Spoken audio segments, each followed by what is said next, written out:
CNS is back, and so is Vaya to deliver Season 2 Part 2 pretty much? Season 7 of the finals kicked off as one of the most exciting yet, with a heavy dose of cyberpunk aesthetics, which, if you've been here before, you probably guessed that I was pretty pleased about. I f***ing got it! Let's f***ing go! But beyond the sick cosmetics, hyper-detailed map, and banger soundtrack, this new season brought a lot of quality of life changes and 3 new gadgets that completely shifted the meta for some builds.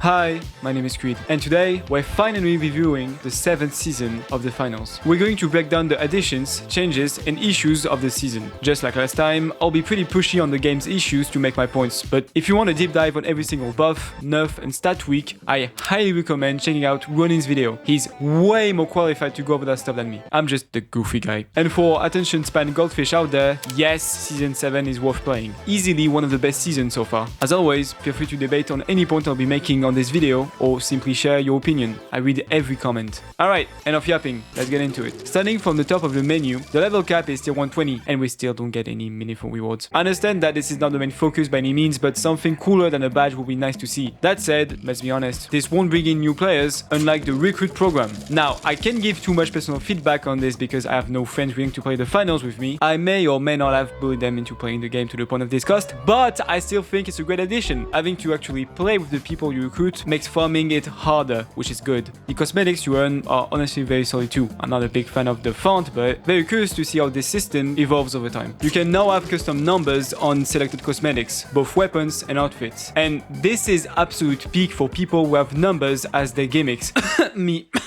We all kinda saw this coming, but I'm still happy it's here. Also, they banned the number 69, which I feel happy it's banned because otherwise everyone would have used it as their numbers, but in the other end, I find this terribly funny that they went all the way to ban the number, you know? Like this was a threat to the game. For our customization crackheads out there, you can now randomize your weapon skins. Long overdue, I just wish there was a favorite option so we could randomize only selected skins. Because I do not want to play that one new keyart jacket looking skin that you overpaid for on Grailed. You can now separate your intro and outro emotes. The intro is still the one that appears on your player card, but they also use this opportunity to update the victory animation, and honestly it looks so much better in my opinion. A lot more organic and polished. Not everyone seems to share the same opinion, but I think it's just something that most have to get used to. We now have a new use for stickers. There's now a signature option that allows you to place them on cash boxes you open and on the cash out you cap first. I think this is a great recycled use of an already existing element of the game, and I love when developers give additional values or use to cosmetics with no additional cost. We saw the whole body paint, nails and makeup division in the mid-season 6 update, and I'm a very big fan of this kind of small quality of life changes. Oh yeah, also Heavy's 4th body type got fucking buffed. Let's move on to the 3 new gadgets this season, which all share the common theme of healing. Not you actually, you're different from the others. Go sit in the corner. Light got what I think is the most interesting gadget of the bunch, the H+ Infuser. Best described as a healing SMG. If you can land your shots, and trust me, it's not that easy, you can very quickly bring teammates back to full health. As a light. When it was first announced, I was skeptical on how well it would fit in Light's kit, but now I'm using it almost every game. Personally, I really enjoy playing support Light, and this gadget perfectly supports that need. Oh wait, they nerfed it. I mean, it was a bit too strong, but great gadget overall. I still love it. Medium got something a bit more situational, the breach drill. Now, if you've seen my gadget video, you know I'm a big breach enjoyer. And at first glance, this looks like a glorified breach charge, but with a funny nose and flashes the other side when it detonates. That surprise effect can actually work very well in chase situation or tight pushes. Without the flash, it'd probably be one of the most boring gadgets they ever added, but I ended up really enjoying it, especially when I wasn't running DMAT. So basically only when I was using the heal beam, because there's no way I'm running the sentry. What do I look like? The engineer from TF2? Heavy got the ball. Legally named the healing Emitter, it's essentially a deployable healing orb that slowly heals allies in its radius and does ball stuff. It's dug demuro quirky, but honestly quite effective. You can throw it to teammates, use it to hold areas, and even deal damage. I mean, it's not really meant for this, but the healing isn't super fast, but its utility makes up for it. I do like this idea of placing something down to heal your teammates, and I don't know why it feels so familiar to me. Anyone can pick it back up and enemies can destroy it, though weirdly most people just ignore it at the moment. Pro tip, don't! If you see an enemy ball, kill it. If you see a friendly ball, cherish it like it's your old shadow dog that is months away from dying of old age. I still haven't recovered. It's a solid support tool, and while it's definitely the most goofy gadget of the bunch, I'm a fan. And once again, the level 11 skin this season is Underwhelming? Not much to say, it literally looks like a hue swap of the level 10 skin. I've said it in multiple videos now, but the skin grind system just isn't good. It doesn't feel satisfying and it's long overdue for a proper rework. I'll be showing a mock-up from my Season 7 wishlist video on the screen right now, which I still think is a good example of the kind of system I'd like to see. Challenge-based unlocks, not just endless XP grinds, and a real final reward for your weapon or gadget at the end of it. Grinding through challenges will also fix certain weapons or gadgets having a broken progression. I'm talking about you, the getaway. If there was a proper camo grind with challenges, it would be something I'd love to make a full video series on. I was one of those people who actually enjoyed harming themselves through camo grinding in Call of Duty. There's a scene for this, and I really think the finals could benefit from tapping into it. Done right, it could be a big incentive for long-term engagement. Embark introduced a new rarity this season, Mythic. But Creed, they actually added the first Mythic skin in the store update 6.10 with the banana skin. Shut up. To be fair, they did add the first Mythic skin 2 weeks before Season 7, but they only started promoting the Mythic rarity with the launch of the new season. These are reserved for the bigger remodels, with custom sounds, animations, and effects, basically the full package. They also retroactively updated a bunch of existing skins and weapons to this new tier, which I'll show a few examples of on screen. As of making this video, their prices are discounted until the end of Season 7. Now, obviously, this move is partly meant to justify higher pricing in the future, but as long as these remains purely cosmetic and don't offer competitive advantage, I really don't mind. The game's free to play, and the cosmetics have been top tier since the start. Usually, when games add new rarities, it's to throw them behind absolute paywalls. But here, you can actually earn mythics through the battle pass. And this season, we are eating good, chat. I'm not afraid to say that this might be my favorite battle pass they've ever done. Even the free tier is fire. You literally get the main key art character, a full mythic skin for free. There isn't a single page in the past where I'm not hyped to unlock something, apart from the bonus page. It's the weakest one we've had so far, I can't lie. Mostly sponsored recolors instead of full remodels or animated items like before, but I'm assuming that's because they poured a lot of resources into the ultimate battle pass this season. Embark's newest premium pass that cost $30. I already did a full breakdown comparing it to Call of Duty's Black Sale, from pricing to business model, so I won't repeat myself here. Feel free to check that video out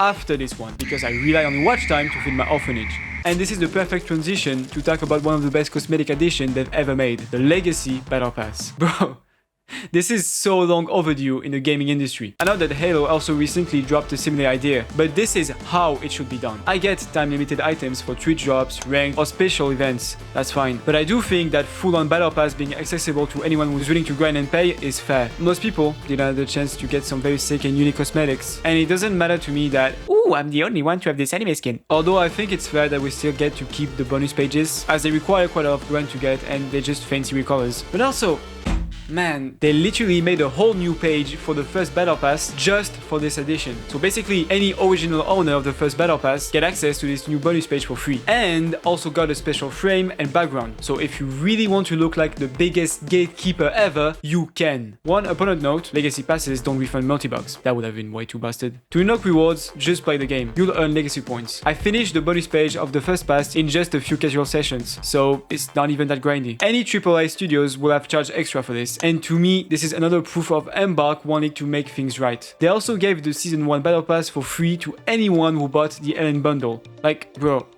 they truly are the good guys in the awful world of gaming. Huge W, Embark. This season, for the first time, we only get 2 sponsors to choose from. And I'll be honest, I think this is the weakest sponsor track so far. It's not bad by any means, it just doesn't hit the same as the previous ones. I don't mind having only 2 as the whole season is themed around 2 sponsors fighting for... What are we fighting for again? Also, they brought back the duplicated cosmetic thingy. This is something I also mentioned in my Season 6 review. And it's not a huge deal, especially when the sponsors' rewards are free. But having a pair of pants on the first page that's also part of a full outfit later feels a bit misleading, especially for new players. We now have a dedicated esports tab in the main menu. Right now, it's mostly there to give info on the upcoming major, so I don't have much to say yet, but I really hope they expand this in the future. Something like a pick'em system or interactive challenges could be a great way to get more people into the competitive scene. And hey, if you think you've got what it takes, the sign-ups are open. I, for obvious reasons, will not even bother trying to get in. And once again, one of my favorite parts, the OST. I can't give enough praise to whoever is directing the music on this game. Every season they're putting in the work, and this one is straight heat. Between the French touch disco tracks that gives me huge Justice / Daft Punk / Trackmania United vibes, the Hackerish / demo scene / chiptunes, to then these overly corporate sounding tracks tracks that fits Vaya aesthetic perfectly, and then all of a sudden a trance/jungle track?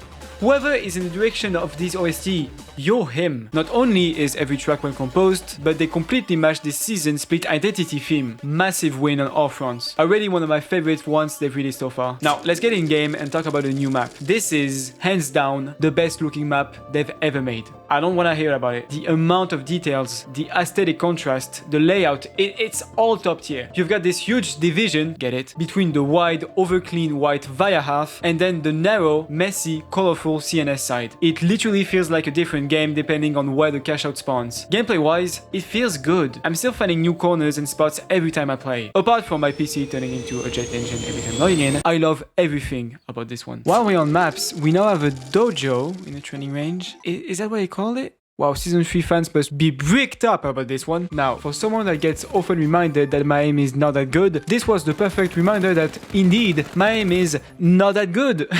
It's really well designed from the start, and I do really enjoy how hard it is, surprisingly. Maybe I get some kind of kinky PTSD from my hardcore shipment days. You get 3 types of challenges with different difficulties, so players of all skill level can get something out of it. One of the most surprising changes this season, they quietly updated how destruction works and looks in-game. They barely mention it, just a line at the bottom of the patch notes, which is wild considering how big destruction is to the finals identity. In practice, it just feels smoother and more predictable. You have a better sense of how and when structures will break. Still testing it more, but so far, it's a good change. Subtle, kinda, but meaningful. Console players can now type in chat. Yay! More community interaction.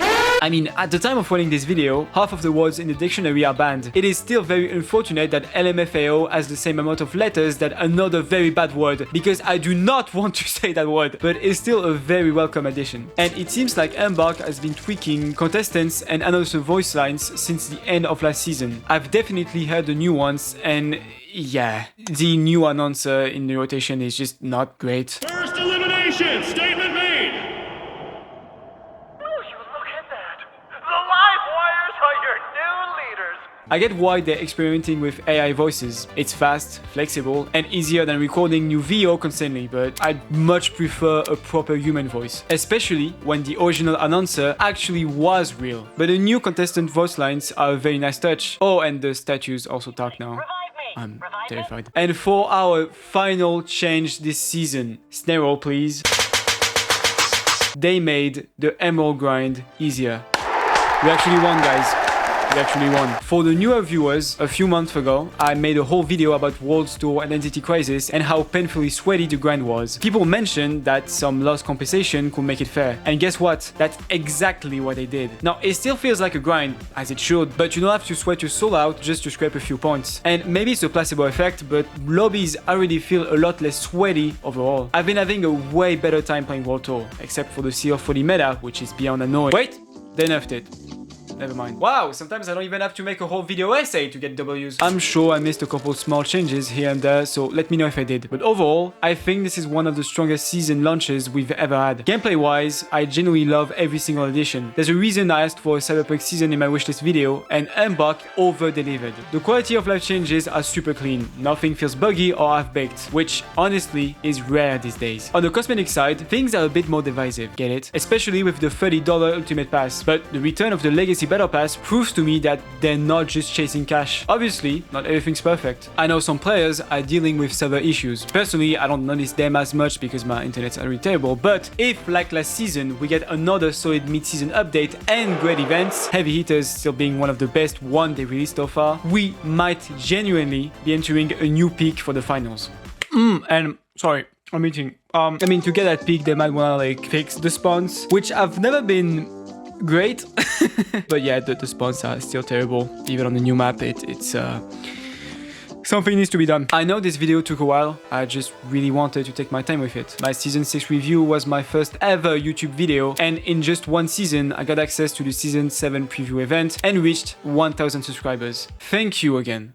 Truly. I already went into how much this means to me in the 1K special, so I won't ramble, but I've got high hopes for the next few months, both for the finals and this channel. Unless something major drops, my next video should be the long-awaited weapon skin tier list. Finally! So let me know which class you want to see first, heavy or light. As always, I'd love to hear your thoughts on Season 7 in the comments, and feedback on the video is always appreciated. Thank you guys for watching, and I'll catch you next time.